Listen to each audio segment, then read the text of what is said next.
लग्न बस्ता काढायचा तर मग लग्न बस्त्याचे माहेर घर असलेल्या रवींद्र वस्त्र निकेतन मध्येच पश्चिम महाराष्ट्रातील सर्वात मोठे 2 एकरात विस्तारलेले भव्य वस्त्रदालन, असंख्य व्हरायटी, भरघोस डिस्काउंट म्हणजे रवींद्र वस्त्र निकेतन। नामवंत साड्यांचे होलसेल मार्केट म्हणजे रवींद्र वस्त्र निकेतन। नवरा नवरीची पहिली पसंती म्हणजेच रवींद्र वस्त्र निकेतन। नवरा नवरीसाठी स्वतंत्र विभाग, नामवंत साड्यांवर सेल, आहेरासाठी शेकडो व्हरायटी। तर मग वाट कसली बघताय, चला खरेदीला।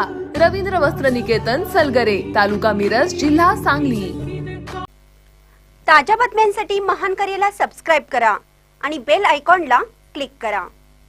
जोपर्यंत मागण्या मान्य होत नाहीत तोपर्यंत मागे हटणार नाही, मराठा आंदोलकांची भूमिका। मुंबईतील आझाद मैदानावर मनोज जरांगे पाटील यांच्या उपोषणाचा 4था दिवस आहे। मराठा समाज बांधव आंदोलनावर ठाम आहे। जोपर्यंत मागण्या मान्य होत नाहीत तोपर्यंत मागे हटणार नाही असा पवित्रा मराठा आंदोलकांनी घेतलाय। मनोज जरांगे पाटील यांच्या तब्येतीला काही झालं तर याला सरकार जबाबदार असेल असंही त्यांनी म्हटलंय।